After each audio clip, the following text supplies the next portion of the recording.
New Black Wall Street Book Club. Evan Jefferson, brother, much love. Educating, elevating, because in knowledge is the power and we'll never give it up. Literature that's for the masses. Where to put your money down, now how to watch your assets. Yeah, uplifting others is a passion. My brother Evan, he will turn it into action. New Black Wall Street Book Club. You should come read with us. Yeah, we comprehend and discuss. If we all just come together, there's no limit for us. Here comes your host, New Black Wall Street. Evan, take it away. New Black Wall Street Book Club. All right, good evening to you, beautiful people. Thanks so much for joining us here today on the New Black Wall Street Book Club After Dark series, where we are continuing the journey into the book University of Success. I'm your host, ERGJ, your certified global financial educator, CEO of ERGJ Enterprises, the Black Bazaar, and international best-selling author of the book, The Black Billionaires Club. The book that I wrote, guys, The Study of Black Wealth. It's a study of the 12 richest Black people in the world today and how they built their wealth. And I just truly believe that if you want to be wealthy, that's a big if, by the way. But if you do, I recommend that you study wealthy people. We can begin that study by picking up a book. Take a look. It's in a book. That book is The Black Billionaires Club. You can find it at theblackbillionairesclub.com, theblackbillionairesclub.com. And while you go to that site, guys, not only will you find that book, you'll find other financial literacy books that you can introduce to your kids. Make sure that they get an early financial education, maybe teach them early what we may have learned late and what some of us have not learned at all. And then also you'll see on that tab, you'll see a tab that says join the club. You can choose to make a financial decision to walk away from the crowd of broke, busted, and disgusted, to walk away from the 95% of people who could do but simply won't do, and join the few who are serious about building wealth, serious about building business, and super serious about building ourselves. We invite you to join the Black Billionaires Club as we only have about 50 spots left. Check out the website at theblackbillionairesclub.com, theblackbillionairesclub.com. It's roll call time, beautiful people. Let's find out who's joining us here tonight for our After Dark series as we're getting to continue our journey into the book University of Success by one of my favorite authors, Mandino. Let's find out who's joining us here tonight. What's going on with your lady love? Is Nita Diane is in the house. Go ahead and let us know where you're connecting from. What city, what state, what country, what city, what state, what country you might be joining from here tonight as we're broadcasting across the World Wide Web into Facebook, Instagram, and also YouTube. Understanding that worldwide simply means global. And so we look forward to our time here tonight and want to know just how far our reach is. So go ahead and let us know what city, what state, what country in the comments below. What's going on with you, man? Baltimore, Maryland is representing here tonight. Mableton, Georgia's in the house. What's going on, Miss Sincere? Selena Spooney is in the house. What's going on out of Akron, Ohio? Layla loves him. I can't wait to get my books. My girls are so excited. Change in generational poverty. It ends with me. What's going on with your good man, Tricia, over at Instagram? Glenda Tate Williams in the house out of Kingsmount, North Carolina. Miss Gilliard is in the house out of Chandler, Arizona. Brother Wilhelm Watts out of Toledo, Ohio. Miss Vivian Reed is joining us as well. Now, here's the thing, guys. Hopefully, you know, as we've been journeying through this thing, the University of Success, here again on the New Black Wall Street Book Club After Dark, we have a few prerequisites, and that is for us to, want to have some notes if you can get an opportunity to do that. If not, you can use the chat, do some finger stuff so that you can capture what you need to capture here tonight.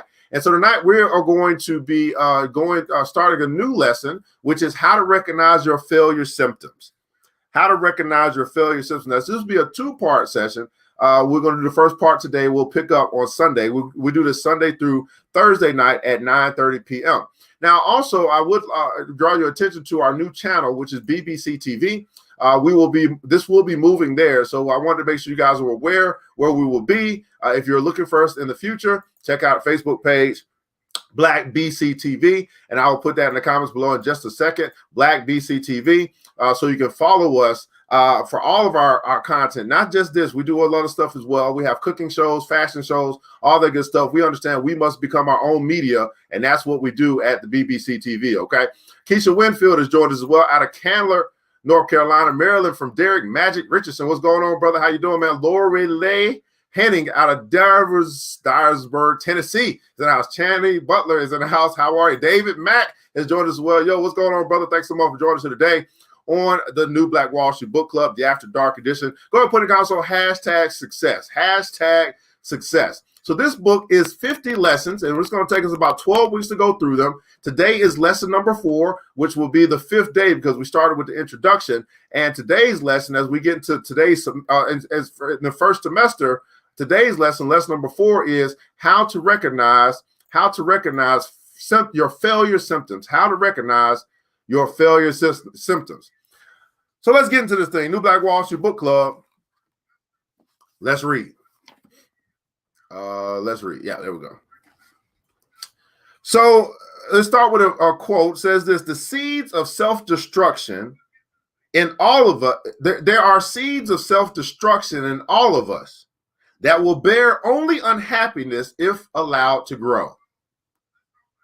There are seeds of self-destruction in all of us that will bear only unhappiness if allowed to grow. Now, I'm pretty sure, just like me, you've probably seen this in your life. At times, one time or another, some of these ugly things start to bear their ugly heads in your life. And they will only bring unhappiness if we allow them to grow. Now, lesson 4 is from a Dorothea Brand. Dorothea Brand. D-O-R-O-T-H-E-A. Dorothea Brand.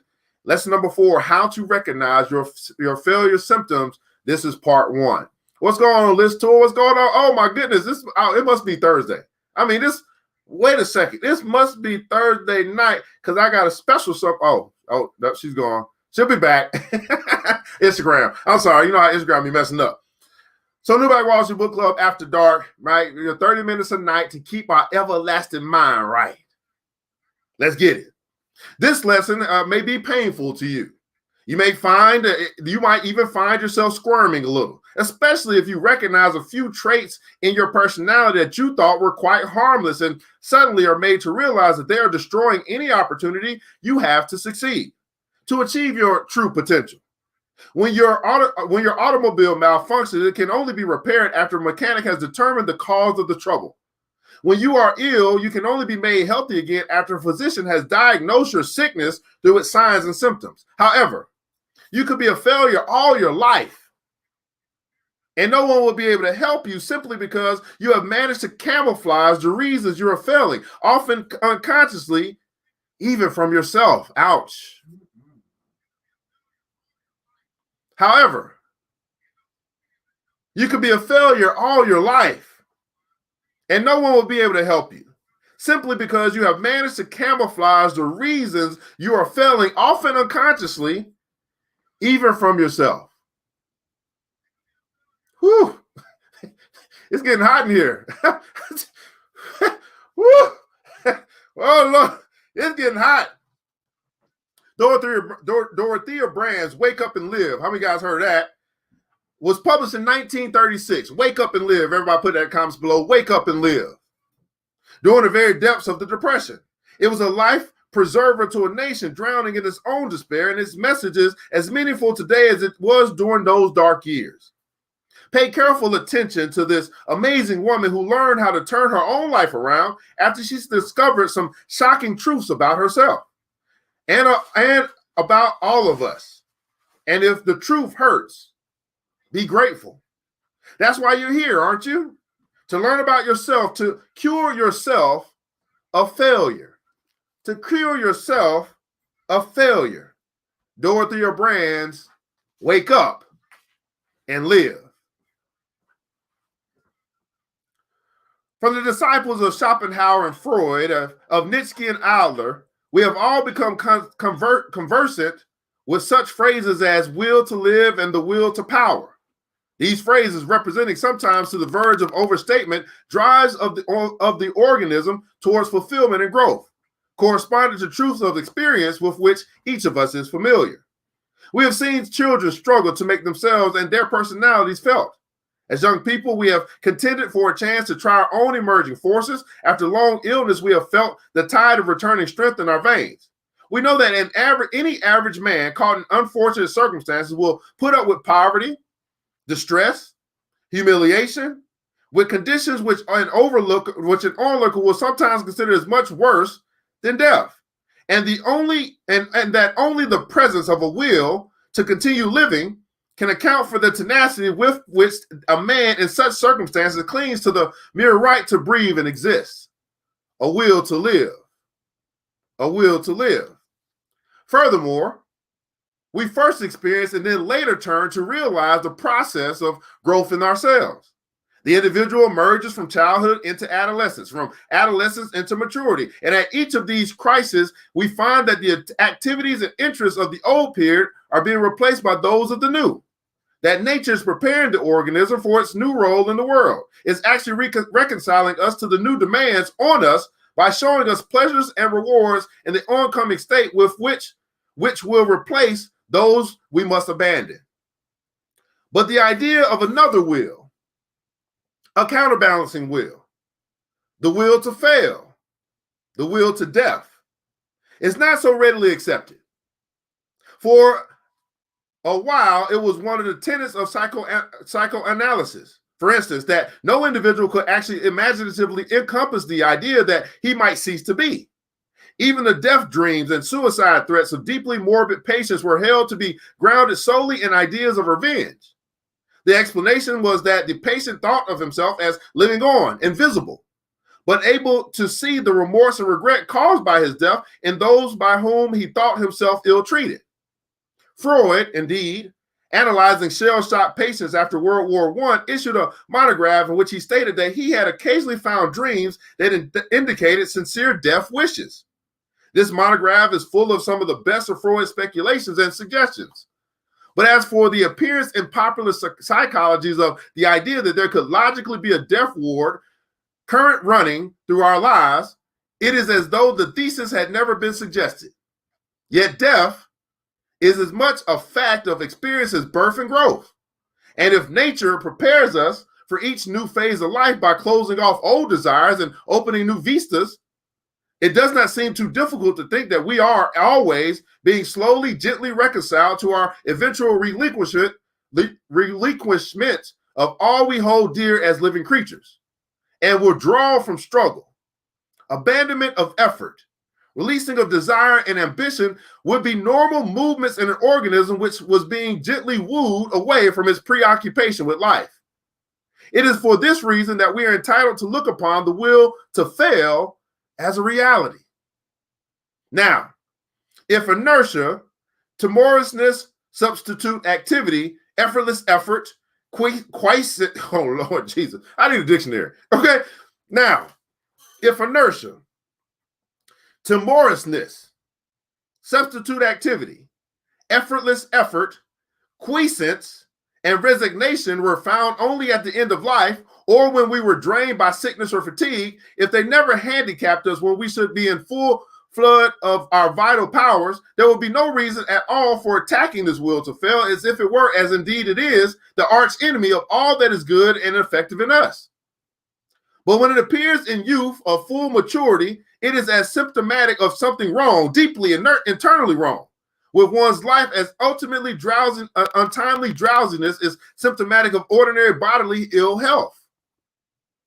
As if it were easily seen for the black-hearted villain, it is, when it arrives out of its due time, it would be easy to fight. But almost always we are well within its power before we do more than suspect rarely and vaguely that all is not as it should be with us. We are so accustomed to speak of failure, frustration, timidity as negative things, that it is like being invited to fight windmills when we are urged to fight the symptoms of failure. Whew. In youth, we seldom recognize the symptoms in ourselves. We explain our reluctance to getting started as the natural timidity of the tyro, but the reluctance stays. The years go, and we wake in dismay to find that what was once a charming youthful diffidence in us is now something quite different, something sickly and repellent. Or we find a convenient domestic situation to bear the brunt of excusing us for never having to go to work in earnest. We cannot leave this or that relative lonely and defenseless. Then the family grows, scatters, and we are left alone. The substitute activity, at which we have been so busy is taken remorselessly away from us. And we are sick and terrified at the idea of turning back to take up the long abandoned plans. Or we have the best of all reasons for not doing as well as we might. Most of us are under the necessity of choosing between work and starvation. And the employment we were able to find when it was imperative that we should begin earning is not work for which we are ideally suited. When marriage and the raising of a family have been undertaken, the necessity is all the more urgent. We might be willing to wait through a few thin years if no one but ourselves would suffer, but to ask others to do so takes more selfishness and more courage than most of us can muster. Let me repeat this again. Whew. Oh, we have the best of all reasons for not doing as well as we might. We have the best of all reasons for not doing as well as we might. We have the best of all reasons for not doing as well as we might. Let me ask you this question. Is there someone in your life who sees more potential in you than you see in yourself? I'm sorry. They just start waking up in the back. They said, that was a good question there, brother. Let me repeat that again. Let me ask that question again. Is there someone in your life who sees more potential in you than you see in yourself? We have the best of all reasons for not doing as well as we might. Most of us are under the necessity of choosing between work and starvation. And the employment we were able to find when it was imperative that we should begin earning is not the work for which we are ideally suited. How many people may be in that situation? When marriage and the raising of a family have been undertaken, the necessity is all the more urgent. We might be willing to wait through a few thin years if no one but ourselves will suffer, but to ask others to do so takes more selfishness and more courage than most of us can muster, especially in America, where marriages for love are the rule. Most young people start out in their married life with little more than their health, youth, and intelligence as capital. We're accustomed to think of the European idea of asking a dower from the bride's family as somehow ignoble and mercenary. That would be like they would invest some money into your marriage. Yet insisting on that little reserve fund of money with which to meet the demands of establishing a new household has much to recommend it. And the fact that we have no such custom in this country may be one reason why America, a much vaunted land of opportunity, can show so many men and women of middle age wasting themselves in drudgery, filling positions with which bring them no joy, and looking forward to a future which at its happiest promises years of monotony, and at its worst, the nightmare of poverty-ridden unemployment. This necessity to fall upon the first work we can find is alone enough to explain why so few of us ever manage to bring our plans to fruition. Often, at first, we have a firm intention of not losing sight of our real goal,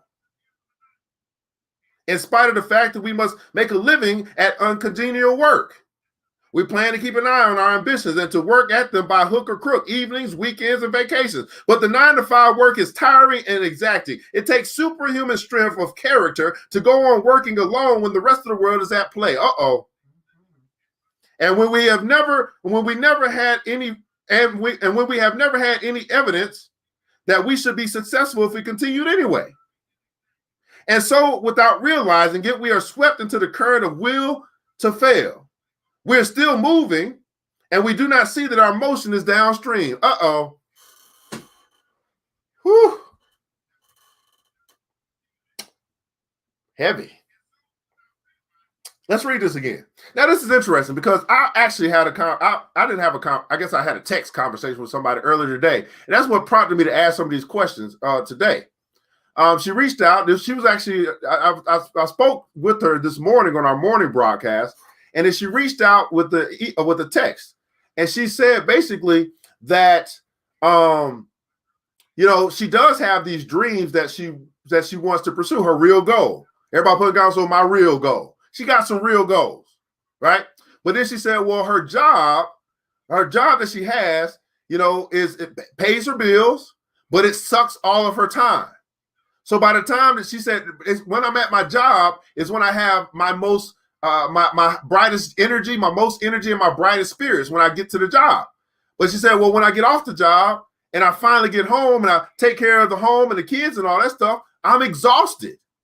And there's no time left for me to work on my real goals. And I was like, I wonder how many other people have this same conundrum, that they simply don't have time, don't make time, or whatever, just too exhausted to work on their real goals after they get done working to pay the bills and then take care of home. Let's read this again, because it's talking about this necessity. This necessity to fall upon the first work we can find is alone enough. That would be that first work, right? The one that'll pay the bills, the first work, is alone enough to explain why so few of us ever manage to bring our plans to fruition. I would call this, it's hard to say this. I mean, but can I just say it? Is it possible that we're settling for the first work instead of going after the real goal? Has life cornered us to accept the first work instead of going after the real goal? Because we understand everybody has different circumstances, and you have created the life that you live, whether it be kids, whether it be marriages, failed marriages, whatever the case may be. Wow. Often at first, we have a firm intention of not losing sight of our real goal. Let me share you another story with you. One of my mentees, one of my brothers, right? When the job wasn't there, he was going hard on his business. He was going hard to learn about investing. He was doing well. Then all of a sudden, not all of a sudden, but then he had a child, had a son. All right. Then he said, okay, he must start thinking in his head, okay, I got to do something, right? I'm the man of the house. I've got to take care of my son. He went and got the job.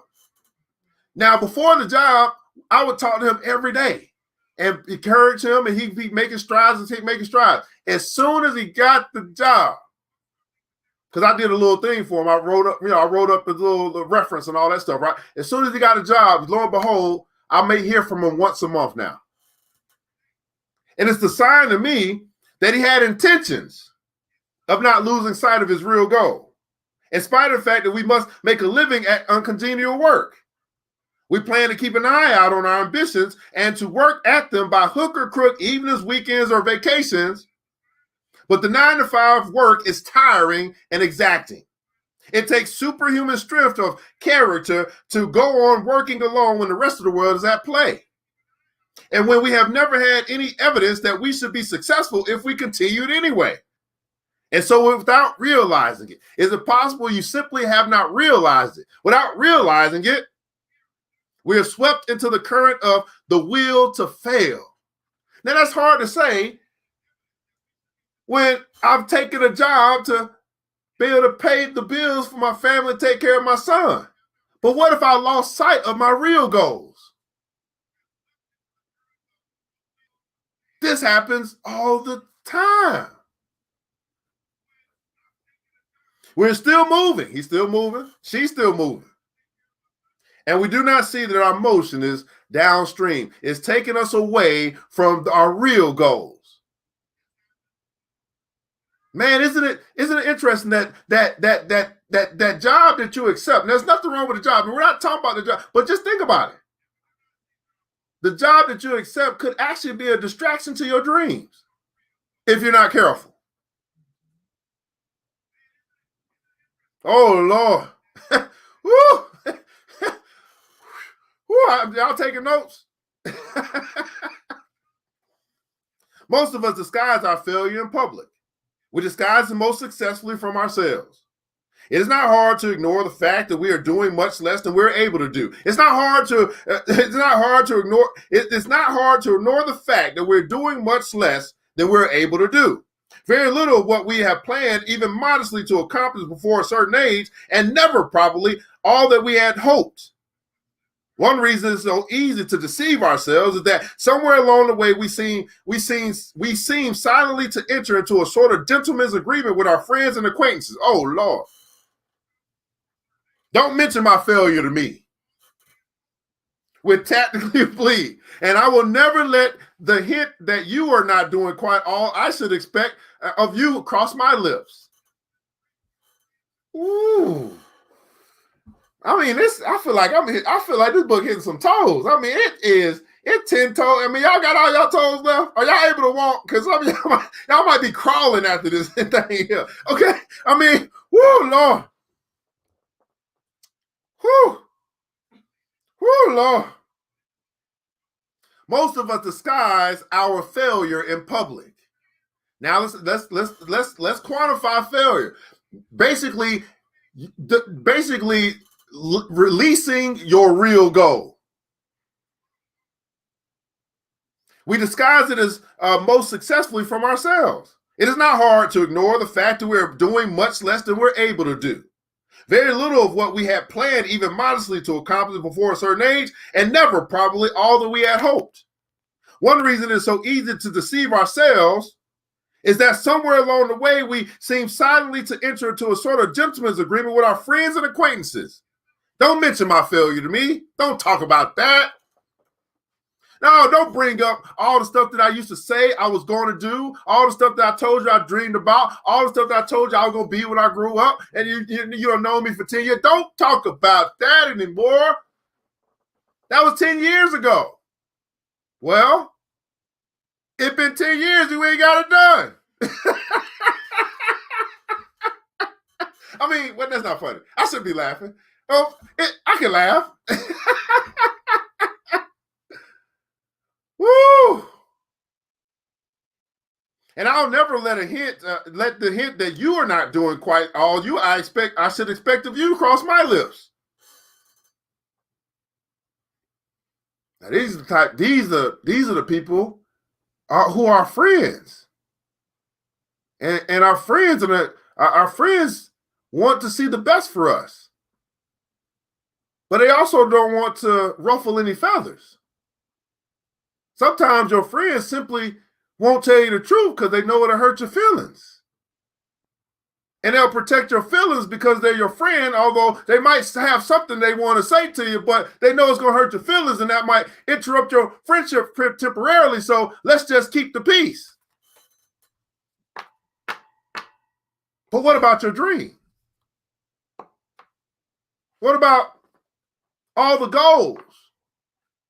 What about all the things that you said that you wanted to do for your life that you shared with me as your friend, and I should now become what? An accountability partner of some sort to be able to support you towards going towards the things that you said you wanted for your life.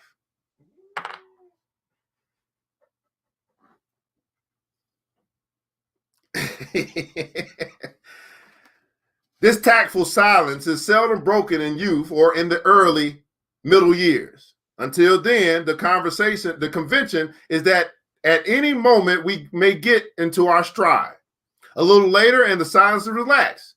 There comes a time when it is safe to smile ruefully and admit that the hopes we went out to meet the world with were too high and much too rosy, particularly those hopes we had held for our own performance.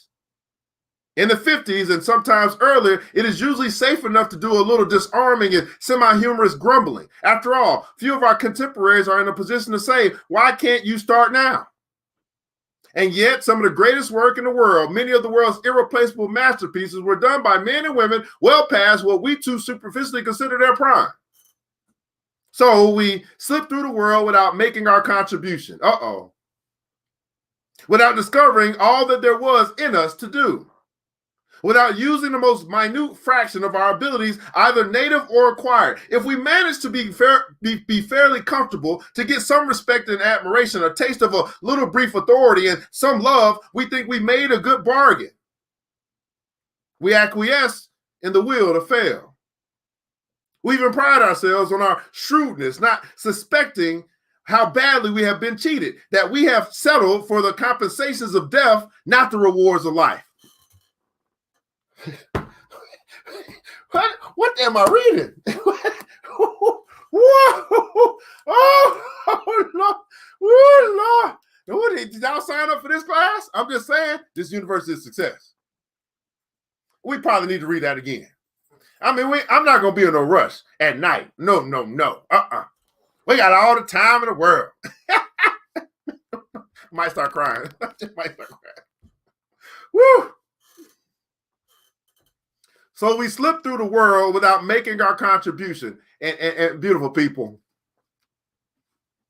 I want to see the best in you. I want to see your best. We talk about living our blessed life, right? A part of living your blessed life is making your blessed contribution to this world.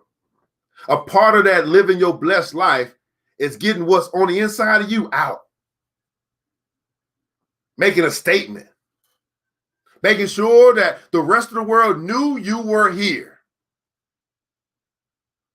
You know what I'm saying? Like when at the end of your life or your tombstone, your little, when they write down, it says, I was here. The whole world should know. Why not? Everybody put in console, I am here. I am here. So we slip through the world without making our contribution, without discovering all that there was in us to do, without using the most minute fraction of our abilities, either native or acquired. If we manage to be fairly comfortable, to get some respect and admiration, a taste of a little brief authority and some love, we think we have made a good bargain. We acquiesce in the will to fail. We even pride ourselves on our shrewdness, not suspecting how badly we have been cheated, that we have settled for the compensations of death, not the rewards of life.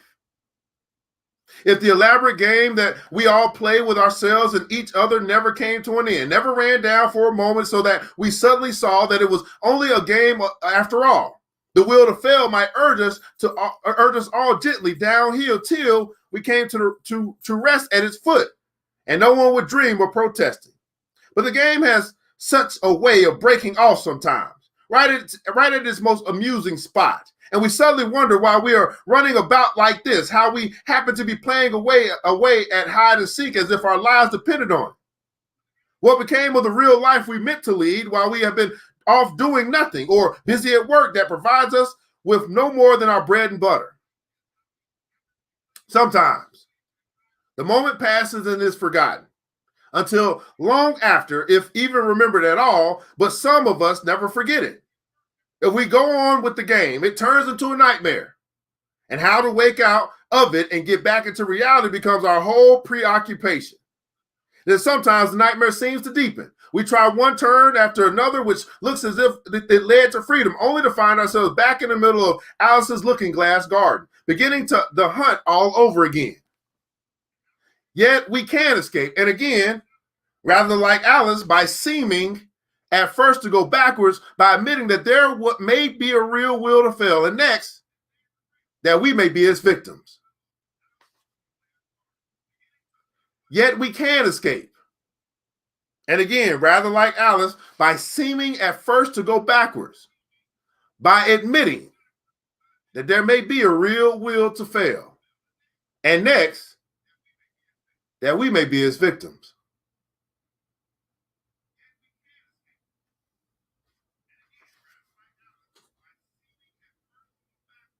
This is just the first part. Oh, Lord, this is just the first part.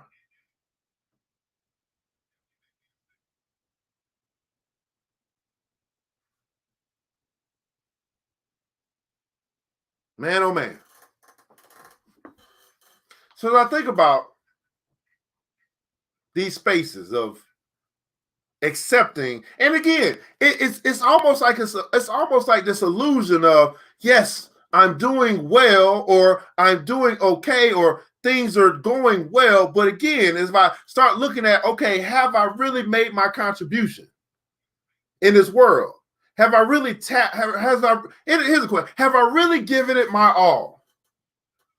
Here's what I know sometimes. Here's what I've come to understand about this thing. We say we're exhausted. There was a quote that I came across one time. Says it said that you're not tired, you're uninspired. And it's something about inspiration. It gives you another level of energy when you start going after your real goal. Now, I liken it to like a Christmas Eve a lot of times.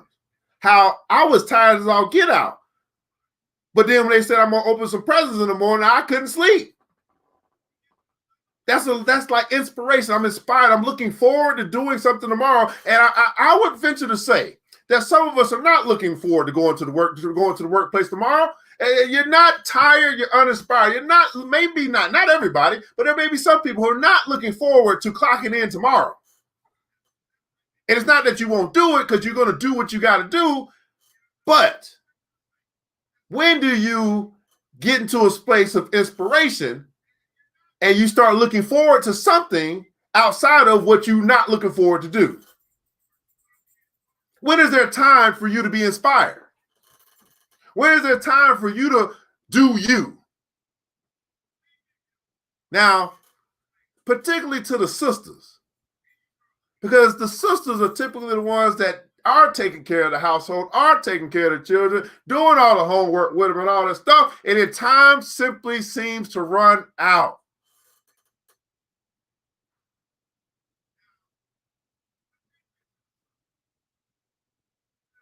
Here's my questions, particularly to the sisters.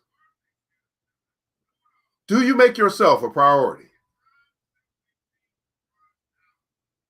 Do you make yourself a priority? Your dreams, your goals, your aspirations are important. And I'm sure if you do got a man, your hubby, your boo thing, I'm sure when you start going after your dreams, I'm pretty sure he gonna have some good time with you because you're gonna be inspired. I mean, ain't nothing like some inspired loving. I mean, I'm just saying.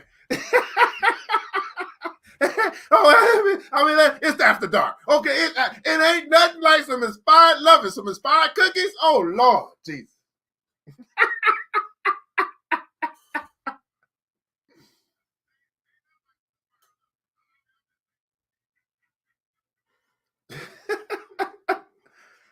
In the comments below, I'd love for you to share your takeaway from the day. This is just first part. We'll pick up on part 2 on Sunday night at 9:30. We'll be off tomorrow, and Saturday we'll be back at 9:30 on Sunday. We do this Sunday through Thursday. Once you guys follow us on BBC TV, again, I put that in the comments below. I'll go ahead and follow us there as well. Go let us know, what is your takeaway from the day? Yeah, maybe just one. I know you might have quite a few. I mean, this was some heavy stuff. But what was your takeaway? What seed was deposited into your spirit, your soul, your psyche today? You're saying, you know what? This is probably going to be something that's going to be on me tonight when I go to bed. Now, the reason why we read at night is we want to stimulate your subconscious. We got to move past your right mind, and we got to get to your second mind. We got to get down in and start attacking that thing and start stimulating that. That's another space where inspiration comes from, by the way. Your subconscious. Or you might find that you are resting, but you're still awake because your subconscious is starting to cultivate this seed that you have dropped in, and you allowed yourself to drop in just by showing up. Now, I'm asking you to answer this question in the comments below. Was this worth your time, and why? Was this worth your time, and why?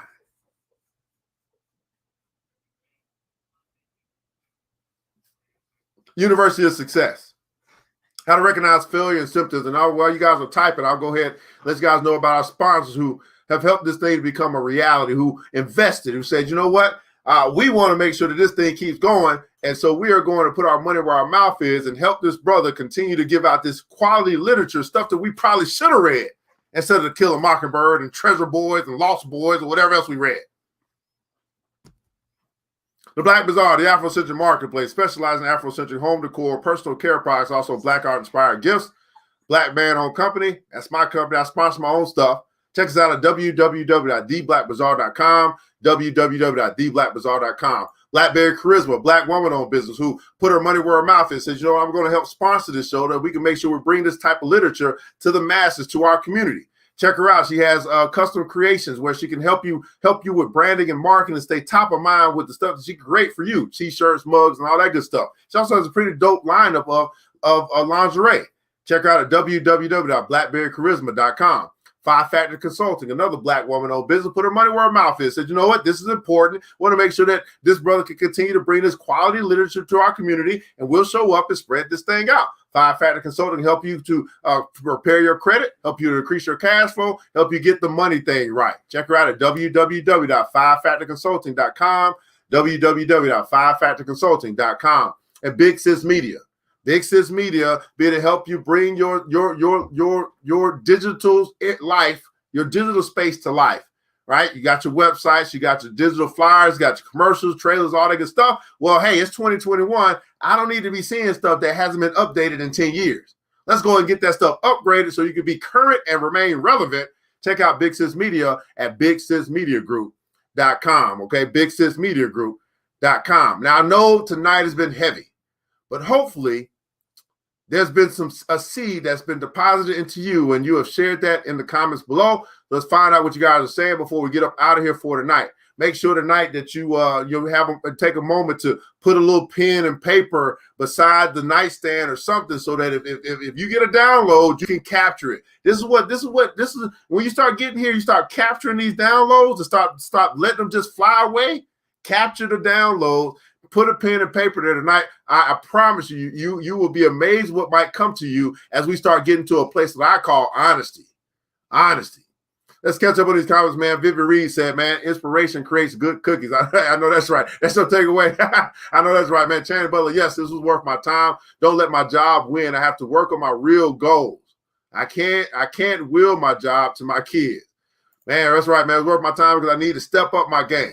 Worth my time. It's time to wake up and live. It's time to wake up and live, right? Yes, it's worth my time because I feel I have let time slip away and missed the boat of life, but I feel inspired now. Nothing but good times ahead. This Vivian Reed said, man, always worth my time to discover ways to improve and discover issues that may have stunted our growth. I appreciate you and thank you as well. Well, beautiful people, if not have anything else from you guys, again, hopefully you got great quality out of this. We'll pick up on part 2. We'll be off the next couple of days. We'll be back on Sunday night to continue our journey through the University of Success. This is the New Black Wall Street Book Club After Dark, paying homage to our brother LeVar Burton. Reading Rainbow 2.0, take a look. It's in a book, right? 30 minutes a night to keep our everlasting mind right. I want you guys to remember this, that it takes a village. It starts with us. Let's build as we climb together. We all we got, beautiful people. Matter of fact, we really need. And thank God, that's more than enough. Until next episode, you know what time it is. Mr. DJ, hit the music. It's the New Black Wall Street Book Club. With your host, Evan Jefferson. It's time for us to go. Yeah. Now, you ain't got to leave the computer, but we encourage you to get out there and learn and apply all the things you learn at the New Black Wall Street Book Club. Yeah. The New Black Wall Street.